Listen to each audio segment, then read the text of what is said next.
Alors avant tout, je voudrais faire la bénédiction de la Torah, si vous me le permettez. Amen. Baruch ata Adonai Eloheinu melech haolam, asher bashar banu mikol ha'amim venatan lanu et torato. Baruch ata Adonai noten haTorah. Béni sois-tu, Éternel, notre Dieu, roi de l'univers, qui nous a choisis parmi tous les peuples et nous a donné sa Torah. Béni sois-tu, Éternel, qui donne la Torah. Amen. Amen. Amen. Amen. Shabbat shalom à Amen. tous. Shabbat shalom, Shabbat shalom. Shabbat shalom. J'espère que vous avez passé une bonne semaine déjà. Ça va? Ah. Semaine fatigante pour certains. Fatigante, parce qu'on vit encore, bien sûr, dans ce monde. Donc, à nous d'être des témoins, même qu'on soit fatigué, il faut continuer. Et il faut s'encourager les uns les autres. Voilà. Donc, je bénis l'Éternel pour notre groupe qu'on a, même si des fois je ne suis pas souvent là, mais parce que, bon, malheureusement, des fois on commence très tôt et puis on est fatigué, quoi. Mais je bénis l'Éternel parce que je suis avec vous aujourd'hui pour ce Shabbat qui est un cadeau vraiment de l'Éternel que le peuple d'Israël a reçu et bien sûr tous les autres peuples qui sont vraiment greffés, quoi. Donc, je vais vous dire quelques mots de cette paracha que vraiment que Adonai m'a mis à cœur. Donc, c'est sûr, je ne vais pas parler très très longtemps, mais ça, au moins il y aura un partage, je pense, après. Même qu'on ne soit pas nombreux, c'est pas grave, il y aura quand même un partage. Et voilà. Donc, voilà, nous voici à la paracha d'Evarim. La paracha d'Evarim qui veut dire parole, qui veut dire aussi, on le traduit aussi par la Mishneh Torah, donc qui est traduit par répétition.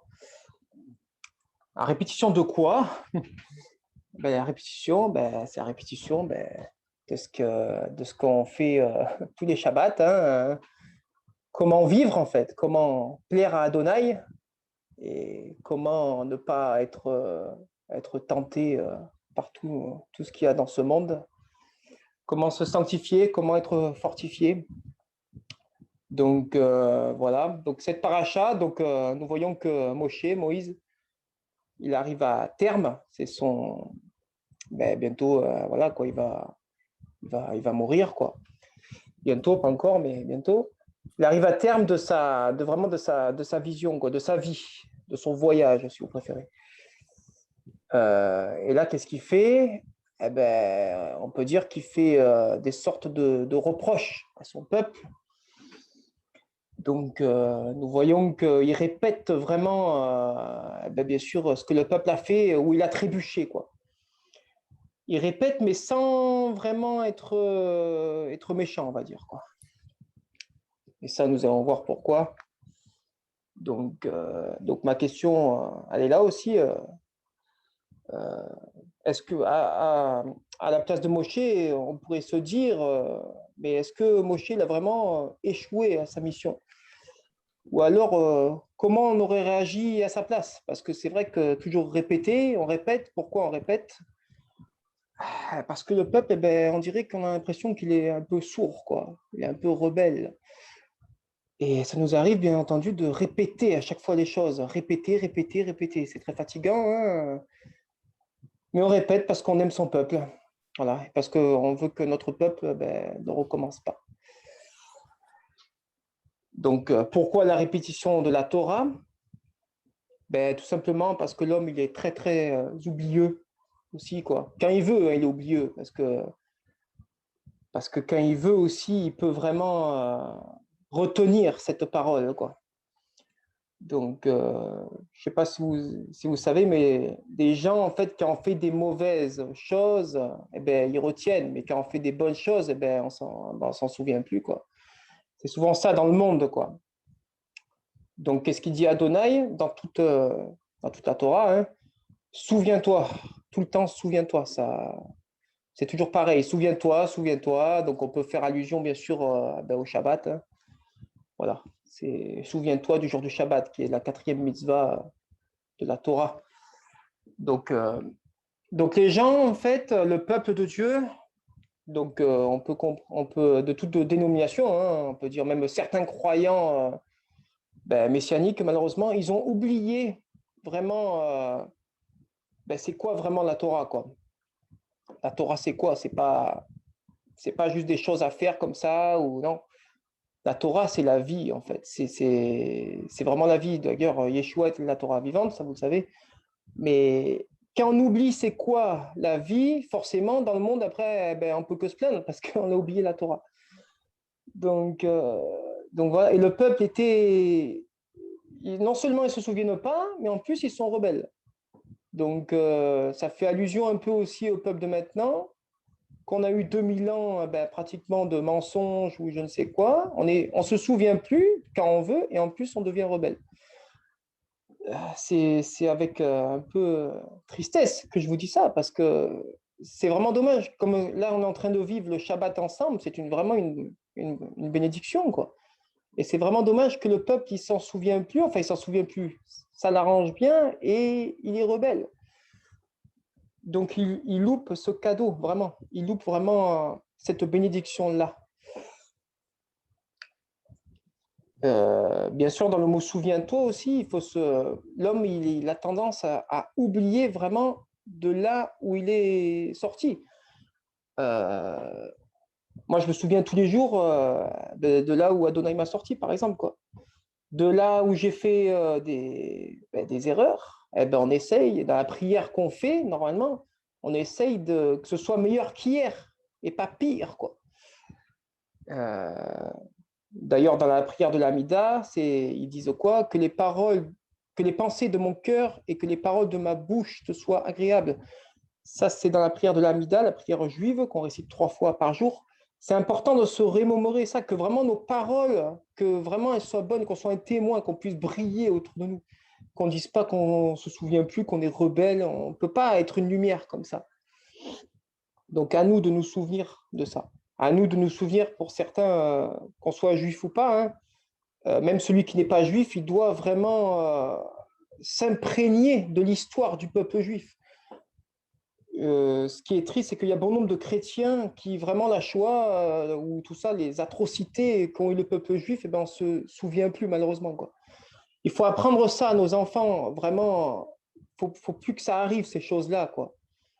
Des atrocités pareilles, ou que le peuple de Dieu aussi, bien sûr, il a, ben, il a, il a souffert, quoi. Parce que, bon, ils sont juifs, parce qu'il y en a qui sont aussi morts en martyrs pour le nom de Yeshua.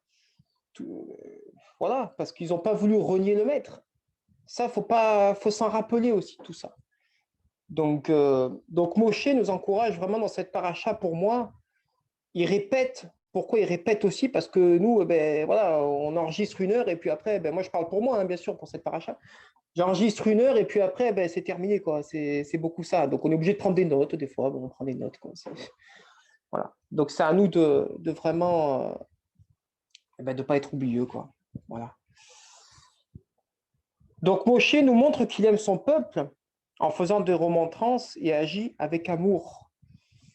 Voilà, quand on est vraiment dans l'amour avec ses frères et sœurs, là je parle vraiment que de la communauté, on se doit vraiment, si ça ne va pas, moi je sais que Lorenzo, si ça ne va pas, il va me le dire, quoi. Il va me dire oui, c'est bien, vas-y, continue. Non, ça sert à ça en fait, ceux qui prennent, comment on appelle ça, les chefs, quoi, les rabbinim, tout ça, ils servent à ça en fait aussi, à recadrer, à être équilibrés.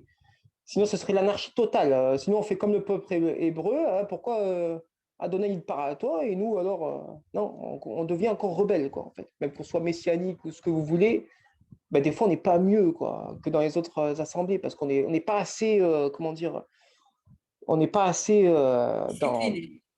Comment? Discipliné. Discipliné, merci Joël. Discipliné. Voilà, il faut être discipliné, il faut de l'ordre dans une assemblée. Si par exemple, moi j'ai une parole blessante ou quoi, je sais que derrière, on va me reprendre. Tant mieux, quoi. Baruch Hashem pour ça. Moi, je suis content, moi. Parce que sinon, on vivrait tout seul. On vivrait. Il y en a beaucoup des croyants, mais qui sont tout seuls à leur maison. Ils ne veulent pas de chef, ils ne veulent rien.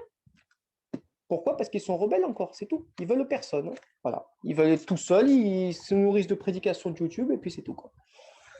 Voilà. Donc c'est malheureux, mais à nous d'être disciplinés. Voilà. comme Moshe l'a été pour son peuple. Il a vraiment encouragé son peuple, il a fait des réprimandes, mais pour leur bien, parce que tout est pour le bien. Ça, c'est Adonai, ça qui fait tout pour le bien. Voilà.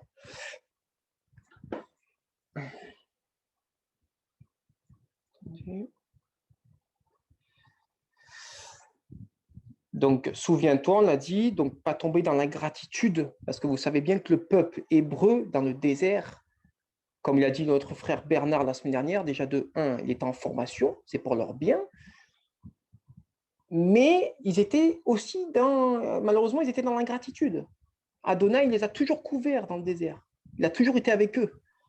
Il les a bénis totalement, hein, vraiment. Et eux, qu'est-ce qu'ils ont fait? Ils ont eu le cœur dur encore, quoi. Voilà. Donc, c'est dommage.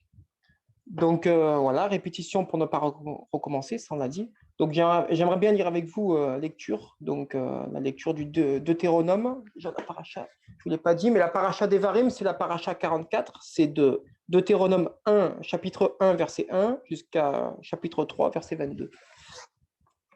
Donc, je vais lire avec vous le premier verset qui nous intéresse. Ce sont là les paroles que Moshe dit à tout Israël à l'extrémité du fleuve du Yarden dans le désert, dans l'Arava, en face de Souf, entre Paran et Tophel, Lavan, Hatzeroth et Dizab. Je ne sais pas si ça se prononce comme ça. Voilà.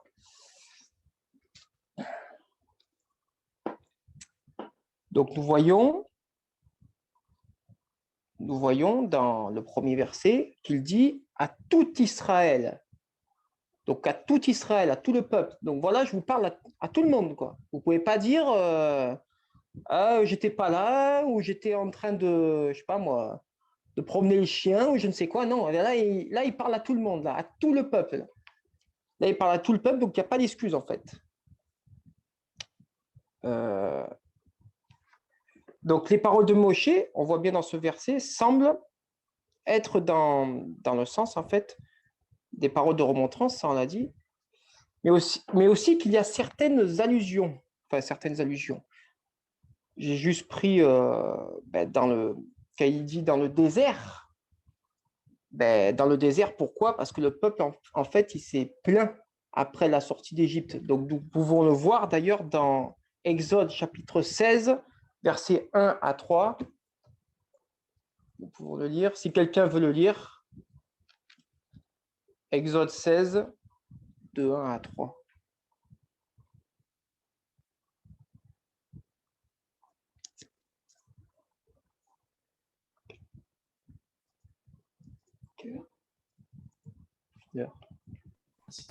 Non, il n'affiche pas le.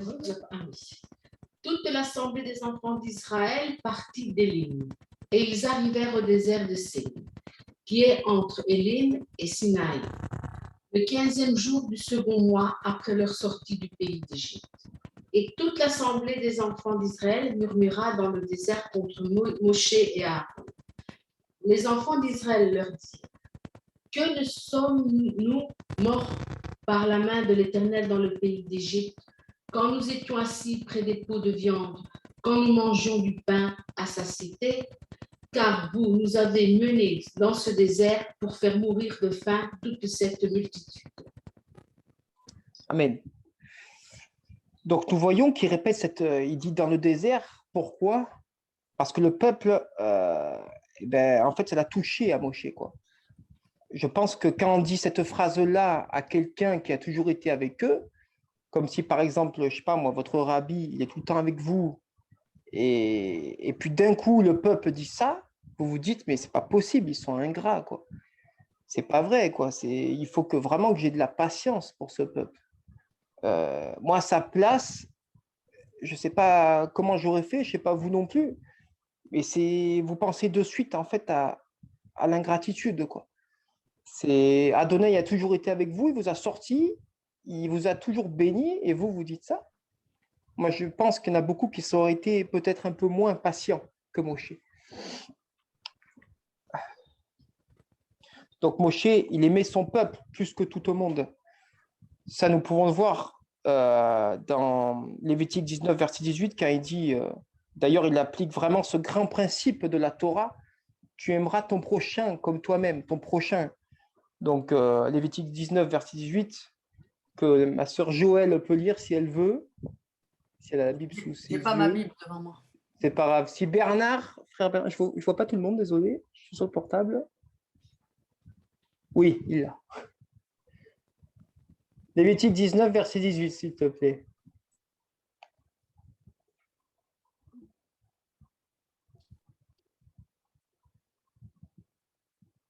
Ton micro. Bernard, ton micro est fermé. Voilà. Donc, 19, verset 18. Hein. Oui, s'il te plaît.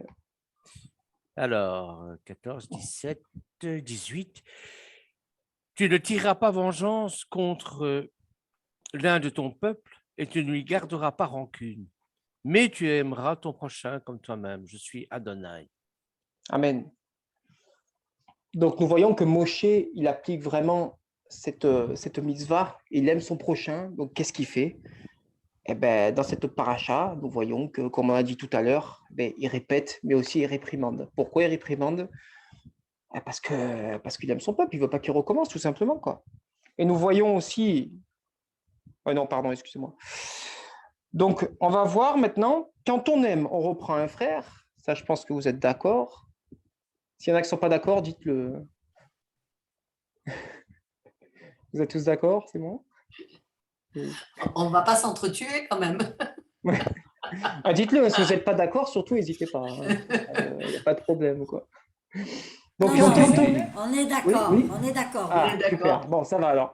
Et si je ne te tracasse pas, tu es sur la bonne voie. C'est vrai qu'on est tous très ingrats et ceux qui ont des enfants connaissent très bien ça.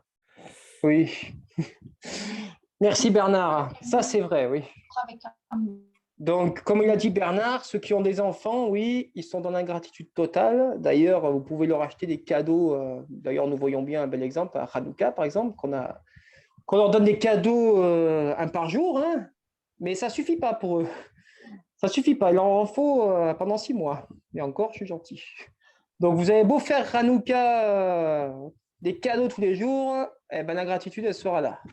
Ça, je pense que tout le monde est d'accord aussi.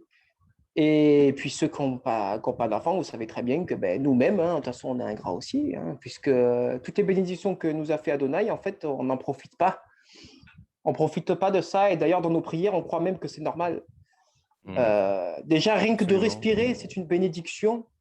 Vous savez bien que dans le peuple juif, ne serait-ce qu'il boit de l'eau ou qu'il mange une pomme, il faut une bracha, une bénédiction. Oui. Parce que ce n'est pas normal, en fait, qu'on ait tout ça. Il faut une bénédiction avant de manger, après manger, il faut la birkat Amazon. Ils sont plongés dans ça. Ils louent Dieu tout le temps parce que, excusez-moi aussi, mais quand même ils vont aux toilettes, hein, excusez-moi, mais ils font aussi une bénédiction quand même. Donc c'est pour vous dire, c'est pour ça que nous, il faudrait qu'on marche vraiment comme ça aussi. Donc faire les brachot à chaque fois, pas tomber dans la religiosité, bien sûr, mais vraiment se souvenir à chaque fois, ne serait-ce qu'on bouge notre main, c'est une bénédiction. Il y en a qui n'ont pas cette chance-là, quoi. Et ça, je me dis ça, moi, je me compare au peuple hébreu, c'est qu'on croit que tout est normal. Non, pas tout est normal. J'ai vu un enfant juif aussi qui a témoigné sur un fauteuil roulant.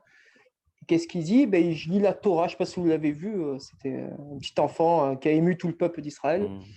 Et il y en a un qui le questionne, en fait, et il dit, regardez tous mes livres, quoi. Il ne se plaint même pas, quoi. Non, il ne se plaint pas et il lit la Torah, quoi. Donc, à nous bon, ça c'est une parenthèse, mais à nous de ne pas tomber là-dedans. Ça arrive, bien sûr, des fois, le travail, ça nous gonfle, ou autre chose, hein, les soucis de la vie, ça nous gonfle. Mais rappelons-nous que le peuple juif, lui, ne serait-ce que quand il se réveille, ils font le modéani, ils bénissent l'Éternel déjà, même ils sont encore dans leur lit pourtant. Donc voilà, ça c'était une parenthèse.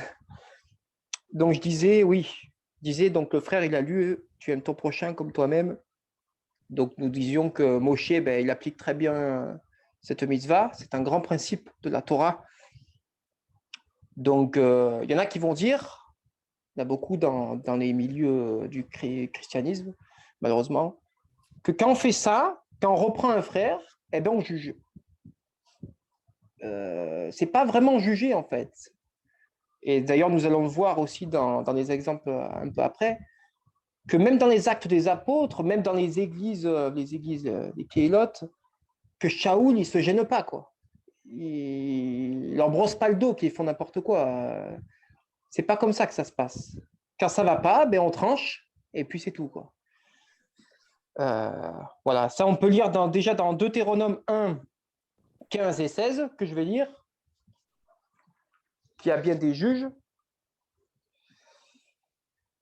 Alors j'ai pris les chefs de vos tribus, hommes sages et instruits, et je les ai établis chefs sur vous, des chefs responsables de milliers, de centaines, de cinquantaines et de dizaines, et des officiers pour chaque tribu. Donc nous voyons bien que Adonai, eh ben, il a institué des chefs aussi, quoi. Parce que sinon ce serait n'importe quoi. Voilà. Donc il faut un ordre, Dieu est un Dieu d'ordre. Et nous voyons, donc avec Shaoul, je voulais voir avec vous, donc ça ce sera dans 1 Corinthiens 5, de 9 à 13. Si Marguerite, ma soeur Marguerite veut le lire, si elle l'a, ou c'est pas grave, sinon c'est quelqu'un d'autre, il n'y a pas de souci. On a le temps.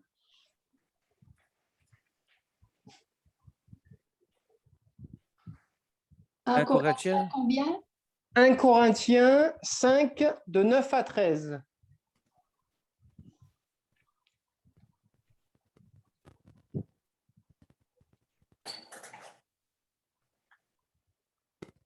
Oui. Dans ma première lettre, je vous ai demandé de ne pas fréquenter ceux qui sont dans l'immoralité sexuelle. C'est bien ça? Oui. Je ne voulais pas parler de ceux qui le sont en dehors de votre communauté, ou des cupides, des voleurs, des idolâtres. Autrement, il faudrait que vous sortiez du monde. Non, je vous ai demandé de ne pas fréquenter celui qui, bien qu'il se dise frère dans la foi, est dans l'immoralité sexuelle ou dans la cupidité ou l'idolâtrie ou l'ivrognerie ou même qui pratique le vol. Vous ne devriez même pas partager un repas avec telle personne. Ce n'est pas mon affaire, en effet, de juger ceux du dehors. N'est-ce pas plutôt ceux qui sont dans la communauté que vous devriez juger? Ceux du dehors, c'est Dieu qui les jugera. Simplement, chassez du milieu de vous celui qui fait le mal. Wow. Amen. Merci. Donc voilà, là nous voyons carrément que Shaoul, en fait, qu'est-ce qu'il dit? Il veut pas qu'il y ait des hommes comme ça qui se disent frères et qui font n'importe quoi. Et ça, nous voyons, que ce soit la synagogue ou autre, si vous faites n'importe quoi, c'est la porte de suite, c'est tout. Y a pas... Et pourtant, ils sont amoureux. Hein. Mais pourquoi? Parce qu'en fait, celui qui fait n'importe quoi, un frère qui se dit frère, bien sûr, ou une sœur, hein, après, ça peut, comme une contagion, quoi. Ils vont faire pareil, en fait, quoi.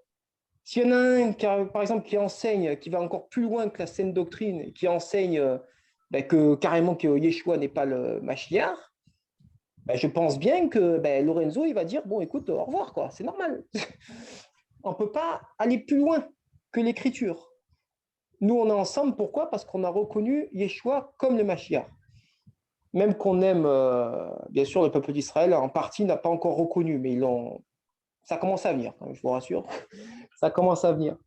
Mais dans l'assemblée vraiment messianique, là, on sait tous on a tous reconnu Yeshua comme le Mashiach. Si l'autre, il enseigne que ce n'est pas le Mashiach, ça peut créer un désordre. Et du coup, qu'est-ce qui va se passer? Tout le monde va partir et on va former une autre assemblée, comme il y en a qui font, et puis ça va être n'importe quoi, et voilà, ça sera une autre doctrine, quoi. Donc Shaoul, en fait, c'est ça, c'est ce qu'il dit. Et ceux du dehors, donc ceux qui sont dehors, hein, donc dehors, qui sont pas, c'est les goïms, quoi, si vous préférez, c'est voilà, ceux qui font pas partie du peuple de Dieu, quoi. Eux, c'est Adonai qui va les juger. Voilà. Donc, ça, on s'en préoccupe pas. Donc, eux, ils font ce qu'ils veulent. Mais dans l'Assemblée des saints, il y a de l'ordre. Voilà. Donc, je sais que des fois, je peux être dur. Enfin, j'espère que je n'ai pas des paroles dures ou quoi. Mais moi, j'aime bien quand c'est ordonné. C'est Et c'est vrai que si... Amen, amen. C'est correct, il faut de l'ordre et de la discipline. Et surtout, respecter l'autorité qui lui a placée, c'est juste. Amen. Voilà. Comme il a dit Lorenzo, il faut respecter l'autorité. Et même avant, dans nos assemblées d'avant, je pense bien qu'il y en a qui respectaient leur pasteur. Même si on n'était pas d'accord, bon, on respectait plus ou moins parce que c'est normal, c'est l'autorité, c'est un respect en fait. Et dans le peuple juif, il y a beaucoup de respect. D'ailleurs, le rabbi, même pas, il le tutoie, il le vouvoie, quoi. C'est un respect, quoi. C'est normal. C'est lui, il est tout le temps là avec nous, c'est normal. C'est pas notre copain, quoi. Voilà. Donc, on peut rigoler, bien sûr, mais quand il y a de l'ordre, quand il y a quelque chose, une réprimande qui arrive, qui tombe, eh ben voilà, notre rabbi, on ne dit pas, écoute, mon copain, va plus loin, quoi. Non. Ça, j'ai jamais vu dans le peuple juif, en tout cas. Mais il y en a qui ont fait un peu à leur sauce et c'est bien dommage. Et du coup, ceux qui font partie de l'autorité, ils savent plus quoi faire, quoi. Il y en a. Voilà. Parce que le peuple, il est un peu dispersé, quoi. Donc on disait les juges aussi, bien sûr. Donc, Shaoul, il réprimande. Et nous voyons aussi, bien sûr, que dans Acte 15, il y a aussi une sorte de bed-din. Hein. C'est quand ils se retrouvent tous là pour justement, quand les goïms ils viennent à la foi.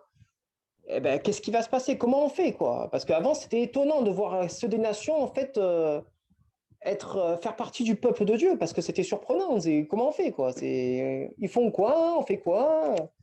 Du coup, ils se sont réunis. Ça s'appelle un bed-din. Donc, c'est des hommes qui se réunissent et qui disent, voilà, on tranche, et c'est comme ça. Donc, même nous, maintenant, dans notre assemblée, même il devrait même y avoir un bed-din. Même ça, ce serait même biblique. Pour justement être plusieurs, pour qu'il y ait plusieurs chefs et qu'ils tranchent, quoi. Ça va pas, on tranche, voilà. Et c'est comme ça que ça se passe, quoi. Avant, c'était comme ça, en tout cas. Maintenant, c'est un peu perdu, mais avant, c'était comme ça. Voilà. Ouais, il y a toujours des anciens. Hein. Il y a des anciens, oui, c'est vrai. Donc, mais il faut vraiment il y a toujours une hiérarchie, mais je suis d'accord avec toi, il faut une hiérarchie, il faut respecter la hiérarchie. C'est ça. Quand tu connais, hein, dans le peuple juif, il y a toujours cette hiérarchie-là. Si le rabbi tranche ou qui veut pas, enfin, qui peut pas trancher, il y a toujours quelqu'un d'au-dessus. C'est comme ça. Mm-hmm. Donc, d'ailleurs, quand quelqu'un se convertit au judaïsme, quand il passe au mikvé, il passe devant 3 hommes, quoi. C'est comme ça. Donc, il y a toujours quelqu'un qui est là, qui tranche, qui voit qu'il est converti, machin. C'est comme ça. Voilà. Ça a toujours été.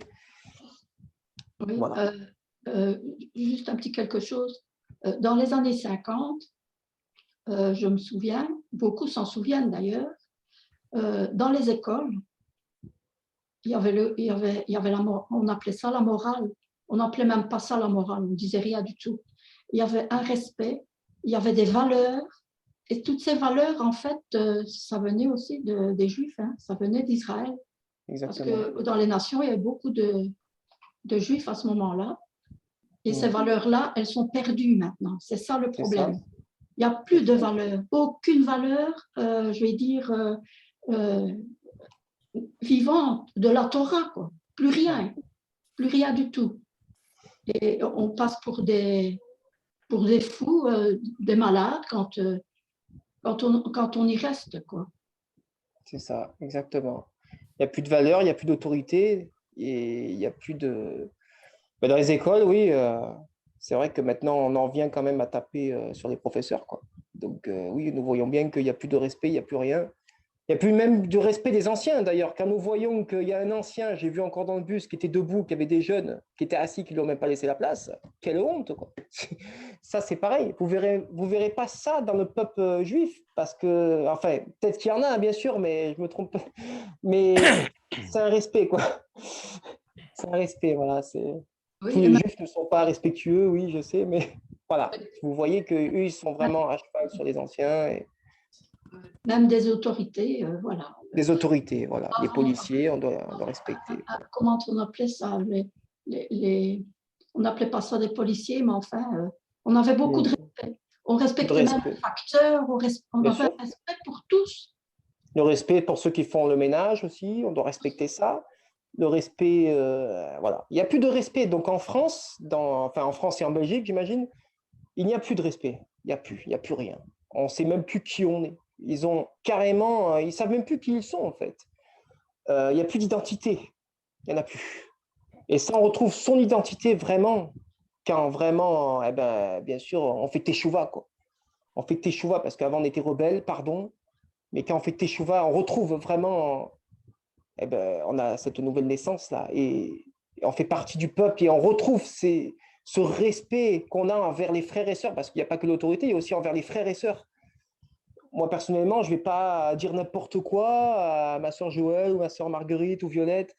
Je ne vais pas dire n'importe quoi, je ne vais pas faire des blagues qui sont horribles, quoi. Je parle bien des blagues horribles, hein, pas des blagues, il y a des blagues, il y a des choses qui font rire quand même, mais il y a des choses, ça touche quand même le respect, le physique des gens, quoi.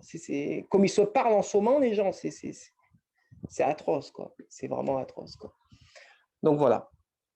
Donc on disait, oui, donc dans Acte 15, bon, bien sûr, il y avait un Beddin, et aussi dans Yohanan 7, verset 24, qu'on peut lire, je vais le lire moi-même.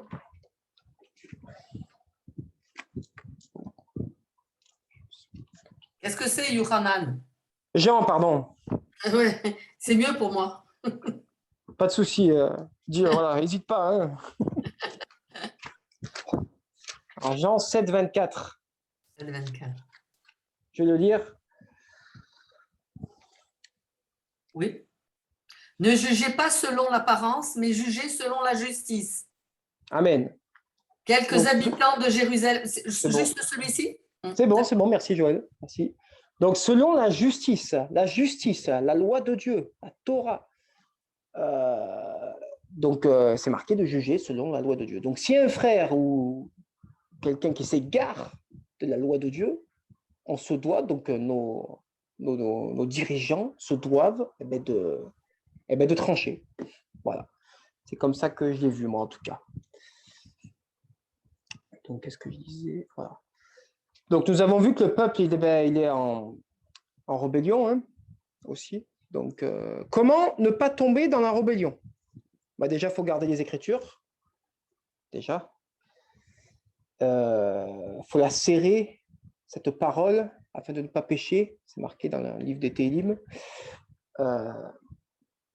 Et nous voyons aussi, au début du livre de Josué, quand Adonai l'encourage, en fait. Et on va le lire, c'est Josué 1, 6, 9. Josué 1, 6, 9. S'il y en a un qui l'a avant moi. Fortifie-toi et prends courage, car c'est toi qui mettras ce peuple en possession du pays que j'ai juré à leur père et de leur donner. Fortifie-toi seulement et aie bon courage en agissant fidèlement selon toute la loi que Moïse, mon serviteur, t'a prescrite. Ne t'en détourne ni à droite ni à gauche, afin de réussir dans tout ce que tu entreprendras. Amen. Amen. Donc voilà, nous voyons qu'Adonai, il encourage Josué en lui disant mais tu dois être très fort pour observer fidèlement les enseignements que mon serviteur Moshe t'a prescrits. Que ce livre, en fait, il dit que ce livre de la loi, donc puisque les Écritures utilisent le terme ce livre de la Torah, hein, donc il y a un midrash qui comprend que Josué tenait le rouleau de la Torah entre ses mains et lorsqu'il le termina de le lire, Adonai lui dit Chazak. Donc Chazak, ça veut dire sois fort.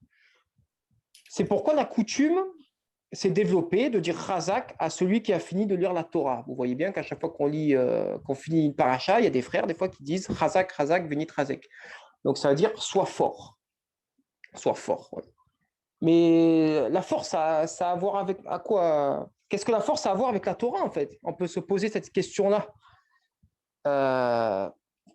Mais dans la pensée d'Israël, l'une des choses qui a constamment besoin de renforcement et d'amélioration, eh ben, c'est l'étude de la Torah.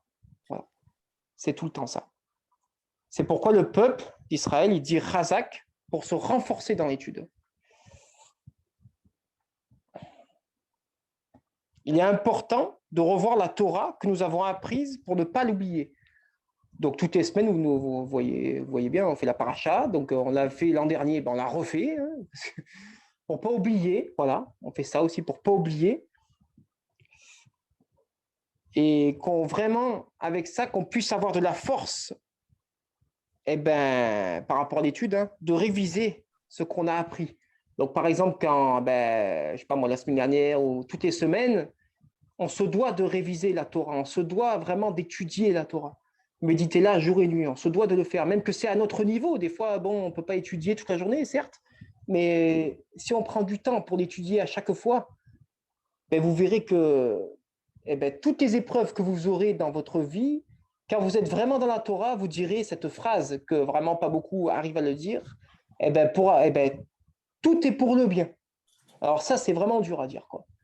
Parce que quand vraiment on est dans le deuil ou je ne sais quoi, et qu'un frère arrive à dire ça, je peux vous dire que lui, il a vraiment la Torah, quoi. Quand on peut dire que tout est pour le bien, c'est incroyable. D'ailleurs, le Job le dit lui-même, l'Éternel a donné, l'Éternel a repris. Et c'est pour cela d'ailleurs qu'on lit le Kaddish, pour se rappeler que même dans les mauvais moments, on apprend à aimer Dieu encore. On le sert encore, pour ne pas oublier que lui, il est là. Voilà pourquoi on lit aussi le Kaddish, quoi. C'est pas le Kaddish des endeuillés, non. On lit le Kaddish d'ailleurs à Shabbat aussi. C'est vraiment pour nous rappeler que même dans les mauvais moments, faut apprendre à louer Dieu aussi, quoi. Alors, le Kaddish, bon, je ne l'ai pas sous les yeux, je le réciterai à l'occasion. Voilà. Alors, quand on garde la Torah, il se passe quoi, on l'a dit.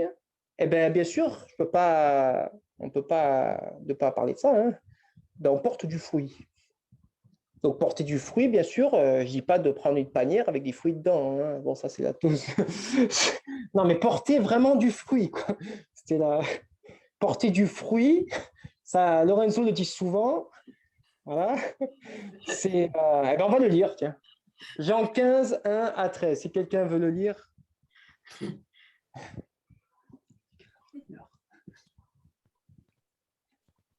Jean 15, 1 à 13. Je suis le vrai cep, et mon père est le vigneron. Tout sarment qui est en moi et qui ne porte pas de fruit, il le retranche, et tout sarment qui porte du fruit, il l'émonde, afin qu'il porte encore plus de fruits. Déjà, vous êtes purs à cause de la parole que je vous ai annoncée.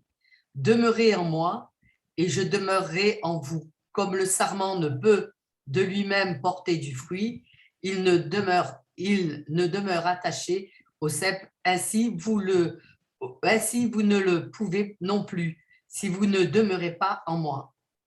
Je suis le cep, vous êtes le sarment, je suis celui qui demeure en moi et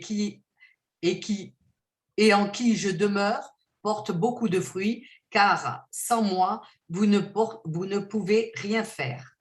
Si quelqu'un ne demeure pas en moi, il est jeté dehors. Comme le sarment, il sèche, puis on ramasse les sarments, on les jette au feu et ils brûlent. Si vous demeurez en moi et que ma parole demeure en vous, demandez ce que vous voulez, ce que vous voudrez, et cela vous sera accordé. Si vous portez beaucoup de fruits, c'est ainsi que mon Père sera glorifié et que vous serez mes disciples. Comme le Père m'a aimé, je vous ai aussi aimé.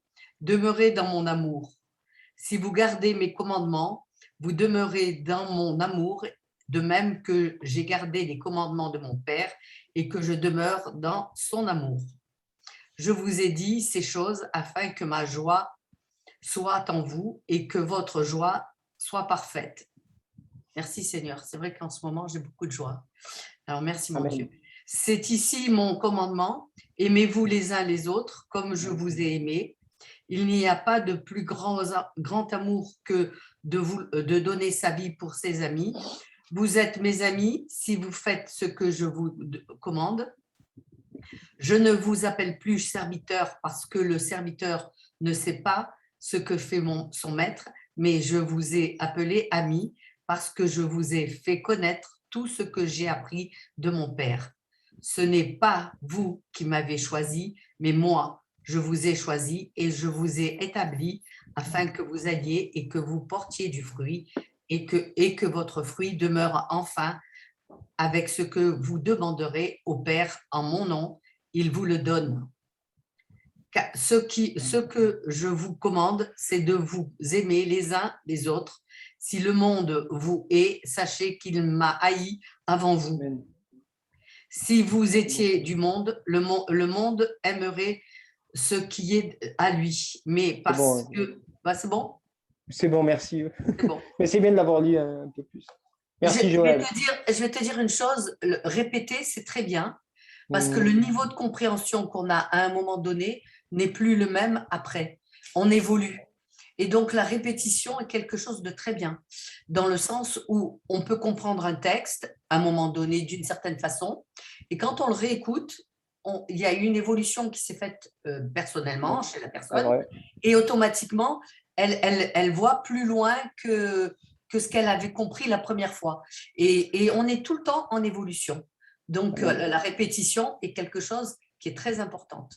Et il y a tous les niveaux, et il y a tous les niveaux de personnes aussi. Il y a des personnes qui sont à tel niveau, d'autres à tel niveau, à tel niveau. Donc, en faisant de la répétition, petit à petit, on aide les gens à grimper selon leur niveau. Amen. Amen. Tout à fait exact. La répétition sert à... Parce que l'an dernier, on peut pas être... En fait, on n'est pas comme l'an dernier, on évolue, comme tu as dit. Tout à fait. D'année en année, de mois en mois, de répétition en répétition, on évolue. C'est ça, on évolue et on doit évoluer tout le temps. D'ailleurs, grâce un peu aussi à nos frères et sœurs qui sont là pour nous enseigner, ça nous fait du bien. Donc, nous voyons dans Jean 15, 1, verset 13, bien sûr qu'il faut aimer ses frères et sœurs, qu'il faut garder la parole. Donc, la parole, il n'y a pas que 5 commandements, 6 commandements, 7 commandements, non, c'est toute la parole. On essaye de faire du mieux qu'on peut. Ça va être très dur d'obéir à toute la Torah, mais je sais que dans ce groupe, on essaye vraiment de ne pas obéir à cette chair. Donc, le mauvais penchant aussi, il ne faut pas qu'il prenne le dessus. Donc, le Yetzer Hara, comme on appelle, ne pas obéir à sa chair. Être honnête, supportons-nous aussi, parce que des fois, il arrive qu'il peut y avoir des... Bon, il y en a eu quelques-uns, des fois on n'est pas d'accord, ça arrive, c'est pas grave. Vous savez, dans le peuple juif, c'est pareil. Quand ils sont deux dans une yeshiva, ils ne sont jamais d'accord en fait. Ils font que se disputer des fois. Donc, ou même ailleurs, ils sont là, ils se disputent. C'est pas grave, on est là pour apprendre. À la Knesset, ils se mangent le nez. À la Knesset, ils sont tellement nombreux, qu'ils se mangent le nez. Ils se mangent le nez, voilà. Mais ils sont tout le temps ensemble. Ils sont tout le temps ensemble. Donc, deux juifs, 3 opinions. 2 juifs, 3 opinions, exactement. D'ailleurs, tel rabbi dira ça, tel juif dira ça. C'est comme ça. Voilà. On est là pour apprendre. Et il ne faut pas obéir à cette chair surtout et dire ouais, lui, il n'est pas d'accord avec toi, donc laisse tomber. Non, ce n'est pas comme ça que ça se passe. Il faut apprendre de l'autre. Pourquoi il dit ça? On se renseigne. Au lieu de le juger, dire que ouais, c'est pas bien, on lui met un coup de baguette. Non, pourquoi il pense comme ça? On apprend de lui. On apprend pourquoi il dit ça. Des fois, c'est une mauvaise interprétation de la parole. D'ailleurs, pour comprendre vraiment la parole, vraiment bien, ce que je dis à beaucoup de chrétiens, il faut déjà un peu s'intéresser un peu à la pensée juive, parce que forcément, ça a été écrit par des juifs. Donc, eux, ils ont écrit avec la pensée juive. Tellement qu'on s'est éloigné, qu'on ne se souvient plus, comme on disait au début, que c'est des juifs qui ont écrit la parole, du coup, on croit que le vin, tout ça, c'est le culte, le dimanche matin, machin, etc. Voilà, on s'est très éloigné de tout ça, et on a oublié que c'était des juifs, sans dire que les juifs sont mieux que les autres, mais ça a été écrit par des juifs. Voilà. C'est comme ça. Aveuglés, ils sont rebelles parce que alors ils disent nous on n'est pas juifs. Oui, voilà, beaucoup, il y en a qui m'ont dit ça aussi. Mais bon, ils sont quand même greffés et c'est à nous de leur dire voilà, t'es pas juif, c'est pas grave, t'es greffé quand même. Tu dois obéir, parce que tu aimes Adonai. On n'obéit pas parce que, comme ça, non, on obéit parce qu'on aime Adonai, que j'en ai envie. Moi, quand je fais Shabbat, ce n'est pas un fardeau, en fait. C'est vraiment qu'on aime Adonai, quoi. Voilà. Si vous m'aimez, gardez mes commandements. On aime vraiment Adonai, quoi. Ce n'est pas pour les autres qu'on fait Shabbat, ce n'est pas pour les autres qu'on fait les fêtes. On ne les fait pas légaliste non plus, hein. Bon, bien que j'aime pas trop ce mot, mais on obéit à la parole, car c'est biblique. Voilà. Après, s'il y a un peu plus, qu'on peut avoir un peu plus, bon, des fois, on écoute un peu certaines choses, mais il faut que ça reste thoraïque. N'oublions pas ça aussi, quoi. Et Donc, c'est une voilà. bénédiction, c'est une bénédiction, le Shabbat. C'est une bénédiction, le Shabbat. Ça ne devrait Ça, pas c'est être sûr. un fardeau. C'est pas un fardeau. Voilà. Donc, garder la parole, donc la vraie Torah, évitera bien sûr aussi le lachon hara, la mauvaise langue, etc. Quand on aime son frère ou sa sœur, eh ben, au lieu de lui dire derrière, eh ben, on lui téléphone, on va le voir. On lui dit, voilà, ça ne va pas, écoute, il faut que tu changes, quoi. C'est tout. On lui dit pour son bien, comme Moshe a fait. Donc, comme nous l'avons vu dans cette paracha, Moshe a voulu répéter cette Torah, parce que le peuple, il va connaître beaucoup de persécutions, d'épreuves. L'assimilation va être là avec les nations, parce que nous voyons bien dans Deutéronome 31 aussi, d'ailleurs c'est Adonai qui parle, qui dit que ce peuple, il va être encore rebelle, encore. Et Moshe, il s'inquiète, en fait. Il se dit, mais ils vont encore le faire, quoi. Bien que dans cette paracha, bien sûr, ceux qui ont été rebelles, voilà, c'est une autre génération, hein. Mais ils vont quand même l'être parce qu'ils sont là et ils vont profiter des bénédictions et puis c'est tout, quoi. Et ça, c'est beaucoup de croyants qui le font. On profite des bénédictions, des brachot, Dieu nous donne à manger, c'est bien, et après, voilà. Et il y en a beaucoup aussi, ça je vais parler des gens qui veulent s'approcher d'Adonai. Alors ça, je voulais en toucher un mot aussi. Quand vous rencontrez des gens qui veulent s'approcher de Dieu, moi j'en ai vu, eh ben, on prie Adonai, hein, tout ça. Et dès qu'on nous a donné la bénédiction, eh ben, on s'en va. Voilà, on s'en va. Hein, on n'obéit pas, tant pis. Voilà. Il y en a qui ont été guéris, je sais pas moi, des cancers ou quoi. Voilà, on a été spirituel pendant un mois. Donc, il y en a dans les églises qui ont levé leurs mains, qui ont pris un engagement. Et puis après, guéri, fini. Donc, on prend vraiment Adonai comme un Père Noël qui vient comme ça et voilà. Donc, il se sert de lui, donc je sors de ma poche. Adonai, je sors de ma poche, là, comme ça, petite poche, là, et puis hop, là, je prie, et je sais que c'est pour ça que le verset qui dit « Demandez ce que vous voudrez », je précise bien que c'est sa volonté aussi qui tranche, quoi. C'est sa volonté. Si Dieu ne veut pas te donner ça, eh ben, c'est comme ça. Il faut accepter. Voilà. Si un frère il a ça, tant mieux. Si toi tu l'as pas, ben, c'est pour ton bien. Tout est pour le bien. Je sais que c'est dur à dire ça, mais tout est pour le bien. Voilà. On se sert plus d'Adonai qu'on ne le sert. Voilà, bien dit Bernard. Si vous acceptez le jeu de mots. Oui, c'est ça. Se sert plus de... Ah, c'est malheureux, mais... Donc, c'est Dieu qui doit nous suivre et nous, on ne suit pas Dieu. C'est un peu ça maintenant. C'est la nouvelle mode, c'est une nouvelle doctrine. On est à moitié dans le monde et à moitié dans la parole. Donc, on fait des selfies, on est avec le talit des fois même. Oula, il est bien spirituel, lui. Et le lendemain, il n'y a plus de talit, plus rien. Hein. Non, il n'y a plus d'Adonai, on s'en fiche, quoi. Voilà. Oh, c'est une vraie teshuva. Oui, dis-moi. C'est une vraie teshuva, ça. Comment? Ça, c'est une vraie teshuva d'utiliser ça, quoi. Il faut une vraie teshuva, une teshuva complète, comme je dis souvent. Ouais. Voilà. Donc, un manque de respect, quoi. C'est ça. On prend Dieu à notre égal, en fait. Et on en fait un Dieu à notre sauce, beaucoup. Voilà. Donc, Yeshua, c'est à notre sauce. Donc, Yeshua, il comprendra, il y a amour, et puis on pêche, quoi. Et c'est pas grave. Ce soir, on se remettra dedans. Voilà. Bon, sur ces quelques mots, en tout cas, bon, j'ai pas été trop long, hein, désolé. Mais en tout cas, c'est bien. En tout cas, merci beaucoup parce qu'il y a eu des partages avec vous, j'ai beaucoup aimé. Et merci parce que c'était vivant, même qu'on ne soit pas nombreux, c'était vivant, c'est bien. Et merci à Lorenzo de m'avoir donné la parole, en tout cas. Et soyez tous bénis. Merci de m'avoir écouté. Et Shabbat Shalom encore. Merci à toi. Merci à toi. Merci à toi, Ben. Merci beaucoup. C'est la vérité. Très bien. Quand tu as donné le début, là, qu'il fallait presque éjecter, c'est pas ce mot-là que tu as dit, mais au milieu de nous, on tranche. Ça m'a saisi en une fois parce qu'en fait, je savais, on le lit, Mais j'ai vu, je l'ai vécu dans les témoins de Jéhovah. C'est comme ça dans ce cercle-là, c'est comme ça que ça fonctionne. Hein. Et il n'y a pas de retour. Et si jamais tu demandes pardon, qu'on voit que tu te repens, tu es quand même un peu mis, comment je vais dire, pas à l'écart, mais on se méfie quand même. Tu n'es plus, voilà. Ouais. T'es plus comme au début, quoi. Ok, Ben, merci. Merci, Ben. D'avoir C'était nous vraiment- partagé cet enseignement. D'ailleurs, comme toi-même, tu as enseigné, qu'on grandit tout doucement. Et l'art d'enseigner, c'est d'être répétitif. Et c'est vrai, tout ça, je l'ai toujours dit. Hein. Et je me rappelle quand tu m'as fait une petite vidéo, hein, tu te rappelles, tu me l'as envoyé, justement, qu'est-ce que tu en penses. Hein. Et je me rappelle de cette vidéo. Je ne sais pas si je l'ai encore mis de côté comme souvenir. C'est juste une petite vidéo. Hein. C'était un petit chrétien qui me parlait. Vraiment. Il était là. Hein.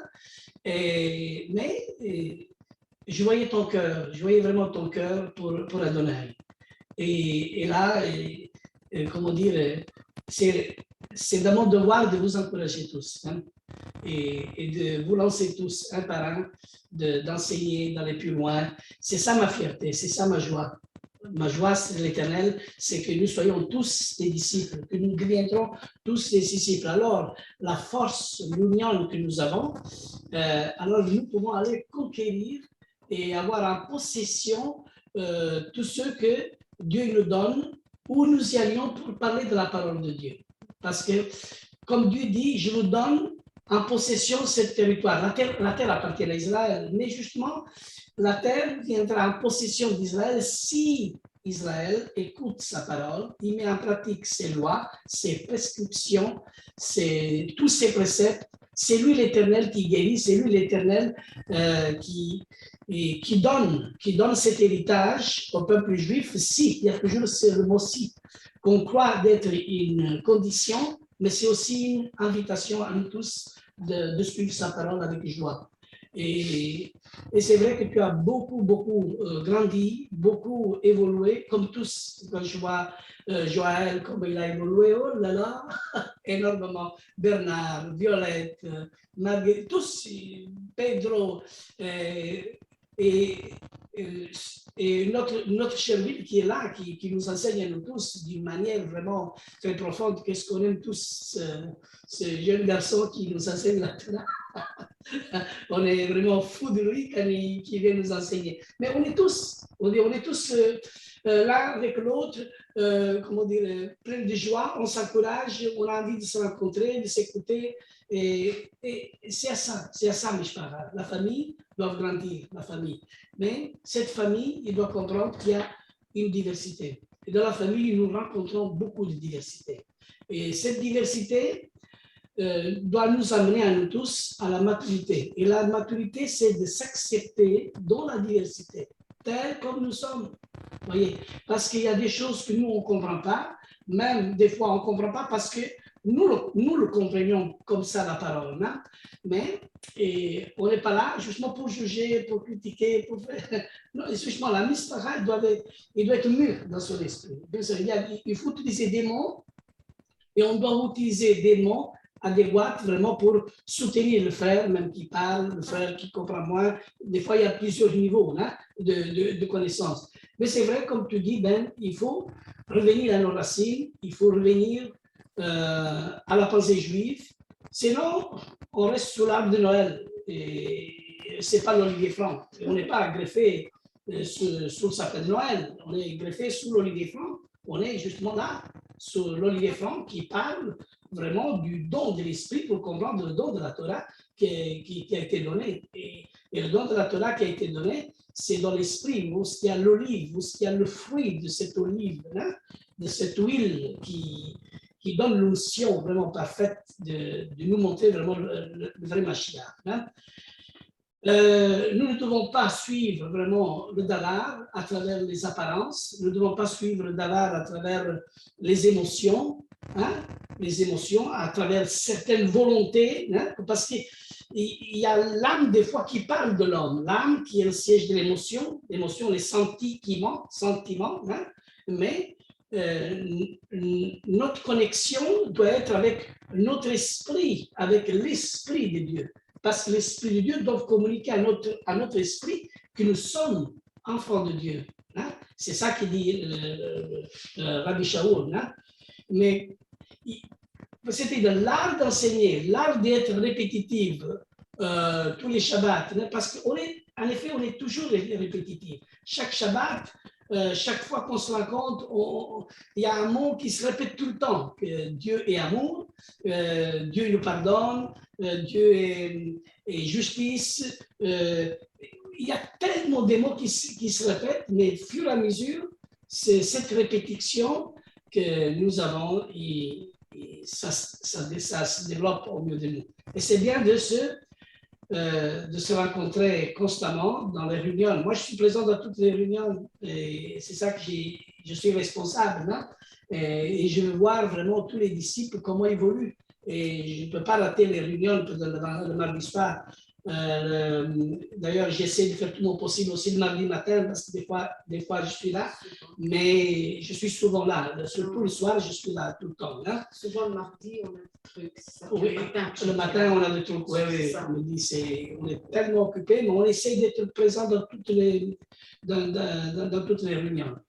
Mais je voudrais quand même dire quelque chose à mon sujet parce que tu m'as touché, Ben, dans ce que tu as dit. Tu m'as touché parce que ça me concernait aussi, parce qu'on a parlé aussi d'autorité, une autorité que Dieu place. Bien sûr, je me trouve avec Mishpara. Maintenant, avec la rébellion, on a parlé de rébellion.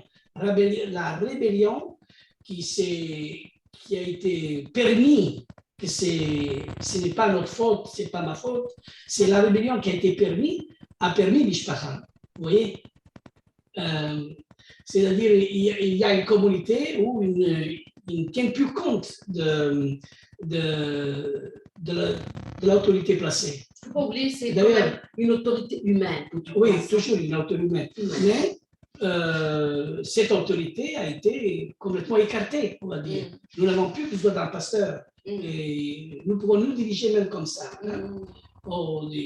Bien sûr, on a justement un groupe maintenant qui n'a pas une autorité vraiment placée. Et quand je suis parti avec douleur, je suis parti. Avec tristesse, je suis parti en disant, je reste toujours le pasteur honoraire. Quand vous avez besoin de moi, je viens. Mais surtout, les choses spirituelles que seul un ministre peut faire concernant mariage, enterrement et tout, parce qu'il faut être ministre choisi par Dieu pour faire ces choses. Mais voilà, comme tu viens de dire, maintenant, ils font n'importe quoi et tout ça se dirige dans n'importe quoi. Bien sûr qu'ils disent des bons mots, ils disent des belles choses aussi. Tout le monde peut dire, même partout, on va dire. Mais c'est vraiment dommage. Il faut vraiment prier. Et comme dit le mot en hébreu, c'est rachem. Rachem, qu'est-ce qu'on pourrait dire, le mot rachem? Et pitié, ou qu'est-ce qu'on pourrait dire? Ça va plus fort que l'amour, plus fort que... C'est quelque chose d'unique. Il faut dire rachem. Il faut implorer le nom de l'Éternel dans ces choses. C'est vrai que je pourrais dire beaucoup de choses, mais oui. Concernant le respect aussi. Quand Dieu place une autorité humaine, hein, parce que et qu'on respecte cette autorité-là, au fait, on respecte le choix de Dieu. On respecte aussi Dieu, puisque c'est Dieu qui choisit. Mais quand il n'y a pas ce respect-là, on ne respecte pas non plus Dieu. On ne le respecte pas dans le sens du choix que lui, il a fait. Voilà. C'est pour ça qu'il y a eu la révolte de Corée et il y a eu toujours ce drame dans le peuple juif. Il y a toujours eu les querelles et tout ça. C'est pour ça que le Seigneur m'a mis en garde dans tout ça. Bernard, dis-nous quelque chose parce que je te vois vraiment, comment dire, attentive de ce que nous avons dit. Alors, je crois que tu dois nous dire aussi quelque chose à ce sujet-là. Disons que je remercie d'abord Ben Salomon pour l'enseignement qu'il nous a apporté et qu'il a remis un peu les pendules à l'heure. C'est vrai que j'ai un petit témoignage à faire. Au niveau de l'autorité, je me souviens que quand je faisais le con à l'école, eh bien, et que j'étais puni par mon maître, par le professeur, je n'osais pas rentrer à la maison. Pour la bonne et simple raison qu'à la maison, l'autorité, c'était d'abord le maître, celui qui enseignait. Et quand j'étais puni par mon maître, mon père me disait, mais tu feras le double de punition. Tu l'as fait pour moi aussi. Parce que justement, tu as à recevoir de ton maître. Et l'éducation de mon père, c'était justement de respecter les autorités. Qu'il ait raison, qu'il ait tort, ce n'était pas le problème, c'était que je devais respecter. Et comme j'étais un enfant rebelle, évidemment. Alors, cette paracha, c'est une très belle paracha parce que ça m'a fait penser un peu à ma mère. Ma mère, quand il y avait un problème dans la famille, elle s'inventait une maladie grave. Elle s'inventait une maladie grave, elle disait, bon, revenez parce que votre maman va mourir. Bon, je sais bien, ça nous faisait sourire, mais on jouait le jeu. Hein, parce que c'était le ciment de la famille, donc on revenait, et elle faisait comme Moïse, elle faisait comme Moshe. Elle disait, voilà, vous avez fait ceci, vous avez fait cela, c'est pas bien, etc. Mais votre maman va mourir, et quand je vais mourir, vous allez vous souvenir de ça, vous allez être triste. Alors réconciliez-vous entre vous, etc. Je trouvais ça à la fois cocasse et à la fois formidable, parce qu'on se souvient de ça. Et c'est ce que notre frère nous a dit tout à l'heure, le peuple juif n'a pas d'histoire, il n'a pas besoin d'une histoire, il a besoin d'une mémoire, il a besoin de se souvenir d'où il vient, où il va et ce qu'il est. Et c'est ça l'important, c'est de se souvenir de ce qu'on est. Notre histoire, oui, ben, notre histoire, c'est l'histoire de tout un peuple. C'est l'histoire, c'est la même histoire que les Romains, c'est la même histoire que les Grecs, c'est la même histoire. C'est pas ça l'important chez le Juif. C'est sa mémoire. Pourquoi il est là? Pourquoi il vient? Pourquoi il part? Et ma mère souffrait d'un complexe. En psychologie, on appelle ça le complexe de Cassandre. Selon la mythologie grecque, Cassandre, c'était une prophétesse. Une prophétesse, c'est Apollon qui voulait qu'elle soit prophétesse. Seulement, ces prophéties, il n'y a personne qui y croyait. Et ma mère était un peu comme ça. Si bien qu'elle terminait toujours son discours quand elle s'inventait sa maladie et qu'elle nous réunissait tous, elle terminait toujours par « je vous l'avais bien dit ». Et quand vous entendez « je vous l'avais bien dit », ce que je fais avec mes enfants aussi, hein, quand je leur dis, voilà, vous faites ça, vous faites ça, vous faites ça, vous faites ça. Si vous faites ça, ceci va se passer. Évidemment, on n'écoute pas, moi non plus, je n'ai pas écouté. Et puis, ils reviennent, ils me disent, papa, voilà. Et qu'est-ce qu'on a envie de dire? Je vous l'avais bien dit. C'est ça le complexe de Cassandre. Et Moshe, pour un qui ne savait pas parler, va faire tout un livre de paroles. Parce que Moshe, lorsqu'il a eu sa mission, son appel, il ne savait pas parler, il avait des problèmes d'élocution. Et voilà qu'il va parler pendant des jours, à tout le peuple d'Israël. C'est quand même extraordinaire. Et ça nous montre quoi? Bien sûr, ça nous montre une rétrospective de tout ce qui s'est passé, mais que l'Éternel parle de différentes manières. De Bereshit à Devarim, c'est 5 manières de parler. C'est toujours, le fond est toujours le même, mais sous des formes différentes. Et généralement, on dit Vayomer Adonai, Dieu a parlé, Vadaber Adonai, Dieu a dit, l'Éternel a dit, etc., etc., etc. Voilà un petit peu ce que je voulais vous partager. Mais c'est vrai que l'autorité, c'est quelque chose d'excessivement important. Et comme nos frères nous l'ont dit, d'ailleurs, Paul et Pierre se sont pris par le nez lorsque la dispute qu'il y a eu entre eux, Paul n'a pas mâché ses mots envers Pierre. Or, Pierre, c'est quand même un ancien, c'est quand même un pilier de la foi, quoi. Donc, c'est vrai qu'il faut faire attention à respecter les autorités. Et je crois que c'est dans, il faut que je me souvienne d'où on a parlé de ça. Je crois que c'est dans Corinthiens qu'on nous parle Timothée aussi. du respect. Ah, ok. Au Romains 13, je crois, non? Romain aussi. Là où il nous est dit qu'il faut respecter les autorités. Hébreux Ça sert chapitre, à rien. Hébreux chapitre 13, je pense. Voilà. Ça sert à rien de crier contre nos dirigeants politiques. Hein.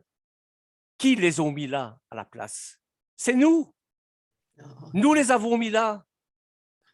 Donc, il faut respecter parce que nous croyons, bien sûr, il y a des politiciens qui nous ont trompés, c'est vrai. Mais normalement, ils doivent suivre la voie de Dieu. Ils doivent être mis là en conscience. Nous devons avoir la conscience de, lorsqu'on va voter, hein, il faut faire de la politique, un petit peu de politique, ou dire, oh là là, qu'est-ce que tu te racontes? Nous, on ne fait pas de politique. Ben, si vous ne faites pas de politique, c'est la politique qui va s'occuper de vous. Hein. Alors, allez voter. Allez voter et voter en âme et conscience. Voter en fonction de ce que les Écritures nous disent.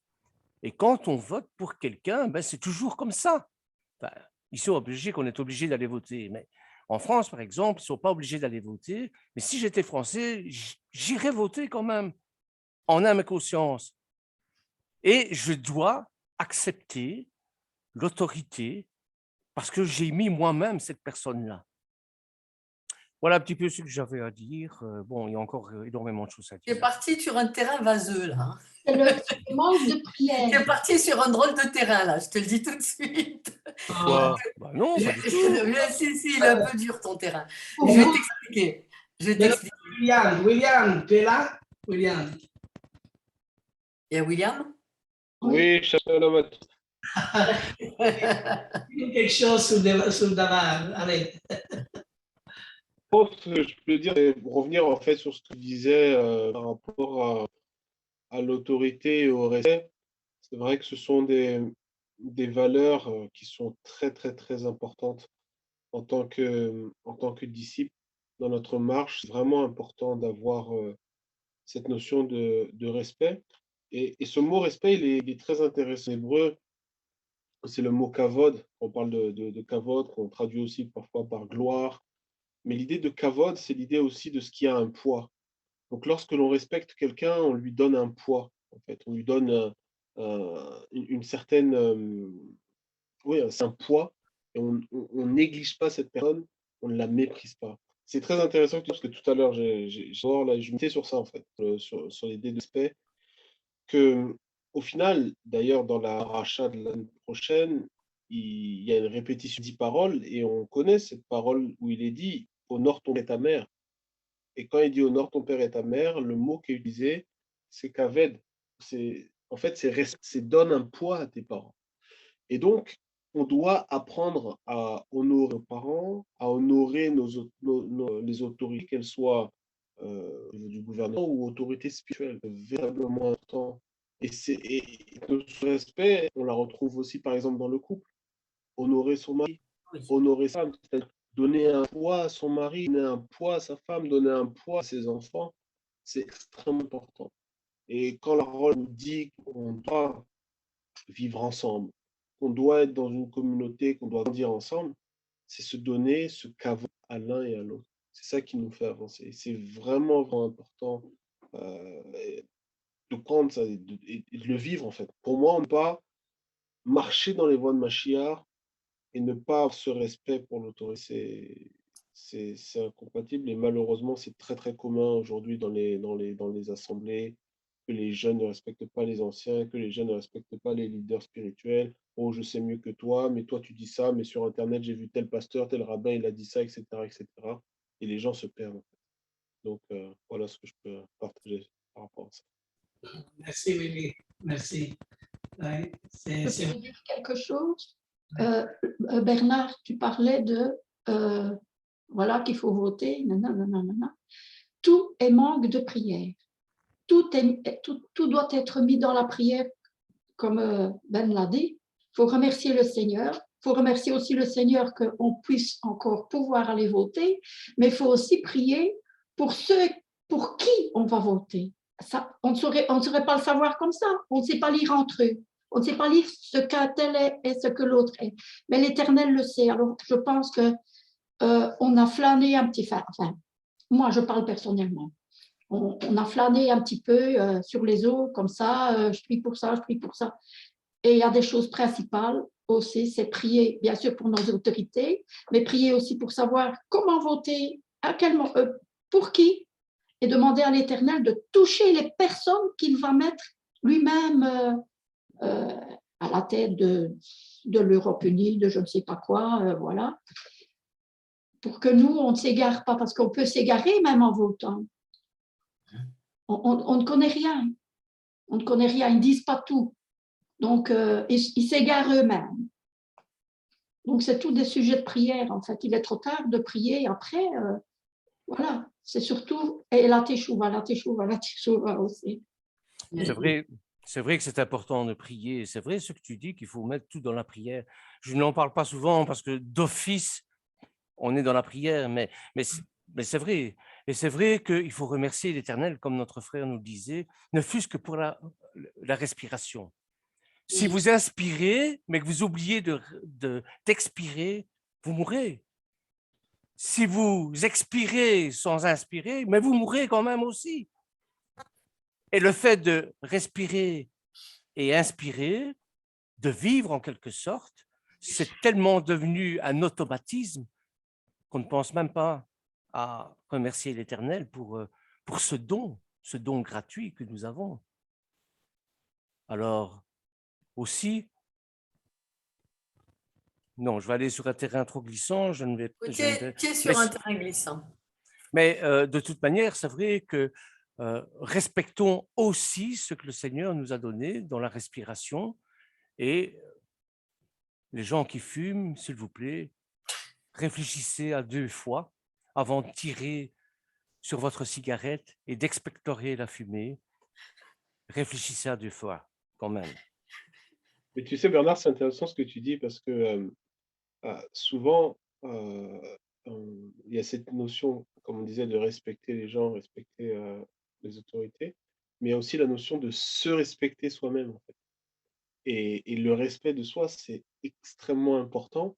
Se respecter, si je respecte qui je suis, ou plutôt si je respecte ce que Dieu a déposé en moi, alors je vais faire attention aussi à ma santé.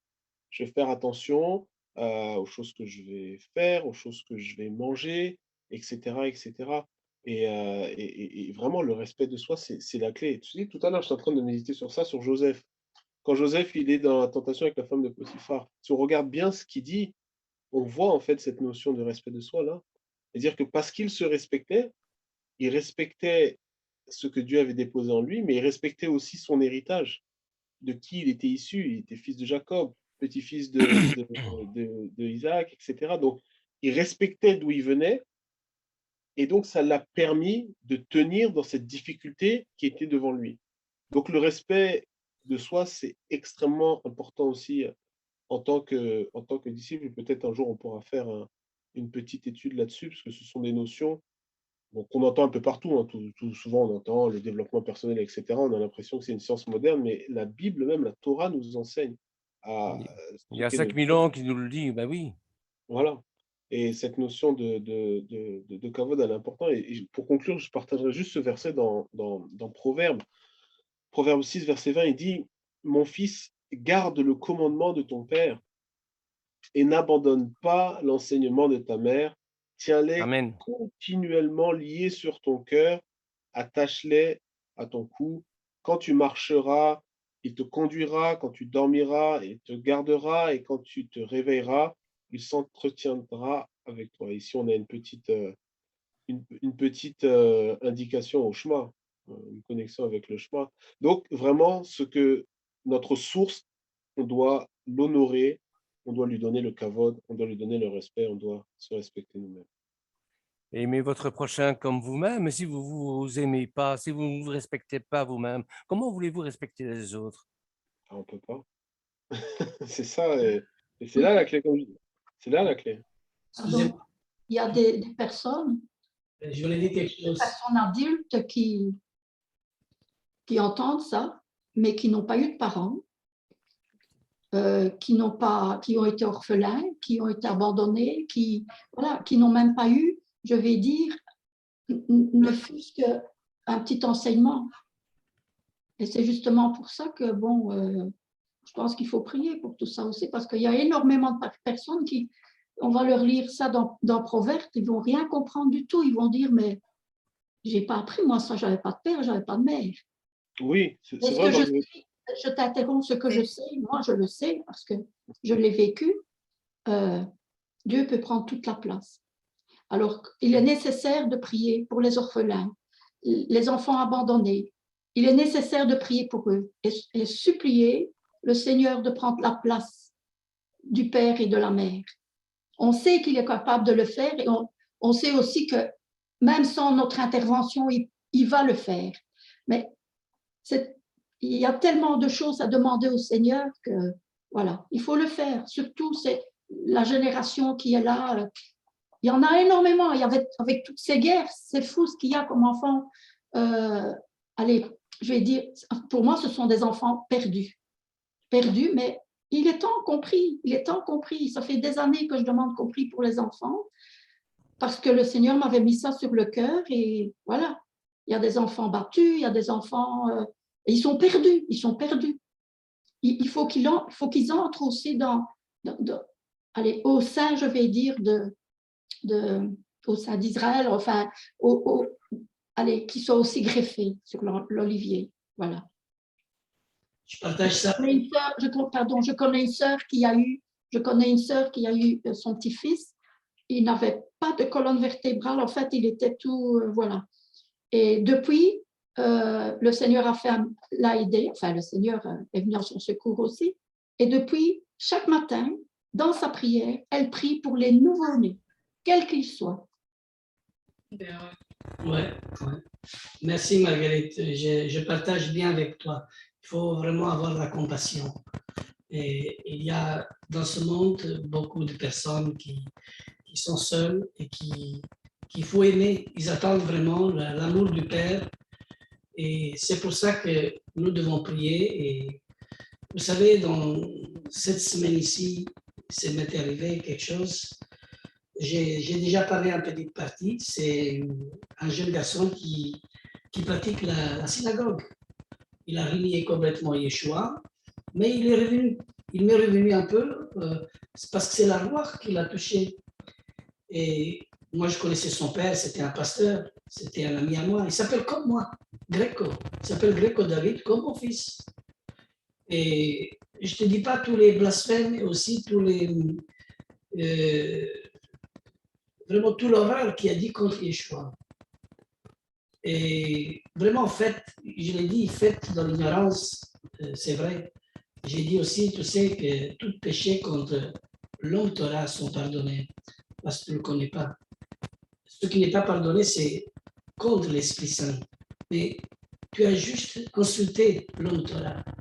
Et tu sais, c'est pour ça que lui, il est mort à la croix. Et même avant de mourir, et qu'après lui, il a l'autorité de donner la vie et de la reprendre. Et lui-même a dit, un pardon à l'avance, même pour le peuple, un pardon à l'avance pour tous les Juifs, un pardon à l'avance, pourquoi? Parce que déjà Yeshua a prié, a dit cette prière, a donné cette prière. Père, pardonne-leur, parce qu'ils ne savent pas ce qu'ils disent, ce qu'ils font. Et en effet, il y a beaucoup qui ne savent pas ce qu'ils disent et ce qu'ils font. C'est pour ça que si on vient à Yeshua, lui, il nous pardonne. C'est pour ça que notre Messie est là. Notre Messie est prêt vraiment à nous pardonner, à ouvrir les bras pour chacun de nous. Et d'ailleurs, quand lui-même il dit, aime ton prochain comme toi-même, il est en train de nous dire, aime celui qui ne la pense pas comme toi. Aime celui qui est vraiment violent avec toi, même derrière. C'est-à-dire qu'il faut avoir beaucoup de compassion. Je comprends ces choses parce que dans mon ministère et aussi dans mon cheminement de fidélité. J'ai dit à l'Éternel, jusqu'à maintenant, j'ai remercié le Seigneur qui me tient debout. Combien de personnes j'ai gagné avec l'amour, simplement avec l'amour. Combien de personnes on ne m'a pas donné de l'argent, j'étais à l'époque, j'avais mon registre de commerce, et ils ne m'ont pas payé. Et si je dois vraiment compter l'argent, je peux même m'acheter une autre maison, tellement que j'ai tout laissé tomber, je n'ai même pas plongé, vraiment rien. Tu avais été dans les droits même d'un J'avais tribunal de commerce. Oui, j'avais même les droits de pouvoir. J'ai même pas fait ça. Et j'ai demandé à l'Éternel qu'il les bénisse et qu'il puisse vraiment. Et d'ailleurs, tous ces clients qui n'ont pas payé, on m'a fait la publicité pour gagner encore le double, ou peut-être le triple. Vous voyez comment Dieu agit et l'affaire. Hein? Et encore, c'est moi qui vais à la rencontre et en disant ne t'inquiète pas. Ne t'inquiète pas. Je sais que, mais quand tu as besoin, appelle-moi. Je viendrai à ton secours, à ton aide. Je crois que pour avoir des compréhensions comme ça, il faut avoir une prière, il faut avoir le contact avec le Seigneur. Moi, je me rappelle, je parle de moi-même et que toute la gloire vient à l'Éternel. À l'âge de 26 ans, je me suis marié, mais à l'âge de 24 ans, déjà, je dormais face à terre et c'était du soir jusqu'au matin que j'implorais le nom de l'Éternel. J'étais aussi seul. Mon père m'avait presque abandonné parce que j'avais accepté le Seigneur et il refusait. Mon témoignage commence par ça. Je me suis mis dans les rues, partout, en pleurant. Et pourquoi ils ne me comprennent pas? Et j'ai commencé à parler de celui qui est dans mon cœur, dans ma vie. Et ce sont encore ces paroles qui brillent dans mon cœur et qui ont de la valeur et qui portent du fruit encore aujourd'hui. Et partout où nous on va avec mon épouse, nous on donne de l'amour, nous on donne vraiment ce témoignage, nous on donne vraiment le petit qu'on a reçu du Davar, de ce Yeshua qui est vivant dans notre vie. Et il faut comprendre les Juifs aussi de ce côté-là, avec tout ce qu'il a reçu, quel amour nous devons voir. Il faut arrêter de dire oui, il n'a pas Yeshua, c'est ci, c'est là, il faut arrêter. Il faut complètement arrêter. Les gens ne savent pas, parce que la dispersion des Juifs dans le monde veut dire la bénédiction de toutes les nations. Mais au moment où l'Éternel fait revenir tous les Juifs dans la terre d'Israël, la bénédiction s'arrête pour les nations. Il n'y a plus de protection. Et c'est pour ça que Matthieu 24 prendra son sens. Guerre, tremblement de terre. Il va y avoir des catastrophes partout parce qu'il n'y a plus de Juifs dans le monde. Et c'est dire, ça va venir. Ça va venir. Et la haine contre Israël. D'ailleurs, on parle, pourquoi je parle de ça, pourquoi je sors du sujet aussi, avec tout ce que j'ai entendu hier à la télé, avec les... Avec Gaza. Oui, avec Gaza, avec les missiles. Avec les tirs de roquettes, oui. Les roquettes et tout ça, ça me parle beaucoup. Et aujourd'hui, ce matin, j'ai partagé aussi un petit peu sur le psaume 83, qui parle vraiment de l'extermination du peuple juif. Alors, moi, je crois que la bénédiction que nous avons vient d'Israël. Parce que c'est « je bénirai tous ceux qui te béniront, béniront, et je maudirai tous ceux qui te maudiront. » Et toutes les familles de la terre seront greffées en toi. C'est là le mot greffe. C'est dire que nous pouvons être greffés si nous sommes liés avec Israël. Il n'y a rien à faire. Un jour, ils vont frapper à la porte et ils vont dire « Seigneur, Seigneur ». Tu sais, le tirititi et le tiritita ne fonctionnent pas avec le Seigneur. Tu sais, il faut être sérieux. Hein. Tu sais, quand on dit « j'ai parlé en langue », moi, c'est l'hébreu qu'il faut apprendre. Vous comprenez? Moi, je ne dis pas le nom, mais tout le monde le connaît. C'est hébreu. J'ai dit « mais moi, je parle… » C'est la langue sacrée. Ouais, mais le juif, là, il m'a dit « moi, je parle hébreu, je ne comprends pas ça. »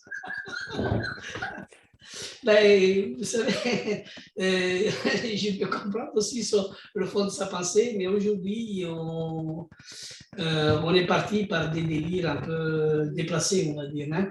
Mais nous devons prier aussi pour eux. Nous devons prier vraiment, nous devons aimer aussi. C'est ça qu'on arrive, on doit arriver à aimer, accepter, parce que Vous savez, on parle pour le juif, je le comprends, parce que Dieu, il a donné un aveuglement voulu pour la bénédiction des nations. Et le mise à l'écart, pas le rejet, le mise à l'écart, c'est pour que les nations puissent retrouver le Messie. Mais le jour viendra où le cœur de Pierre, parce que je dis pourquoi le de Pierre, parce que c'est dans la pierre qu'il y a écrit le Davar, hein? Mais bientôt, le Davar, il va être inscrit à l'intérieur du cœur du peuple juif. Et là, tous ils vont le reconnaître. On n'a plus besoin d'enseigner l'un et l'autre. C'est fini. C'est dit, tous vont le reconnaître. Alors, le Davar, qui est dans le peuple juif, alors là, prendra vraiment la vraie valeur. Et alors, toutes les familles de la terre seront bénies. Pourquoi ils seront bénis, toutes les familles de la terre? Seront bénis vraiment à ce moment-là, quand il y aura cette résurrection d'Israël. Et comme il dit Paul dans Romains chapitre 11, quand les branches qui ont été retranchées ou mises à l'écart, quand ils vont être réintégrés dans leur propre olivier, ça va être la bénédiction de toutes les nations.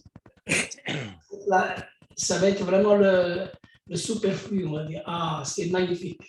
C'est ça que j'attends. J'attends cette nouvelle alliance. J'attends vraiment l'Esprit de Dieu entre eux. Nous, à l'heure actuelle, on peut voir vraiment cette restauration physique d'Israël. Mais la restauration spirituelle va bientôt venir. Prions. Prions parce que nous pouvons le faire. Nous pouvons dire à l'Esprit, Esprit souffle sur Israël.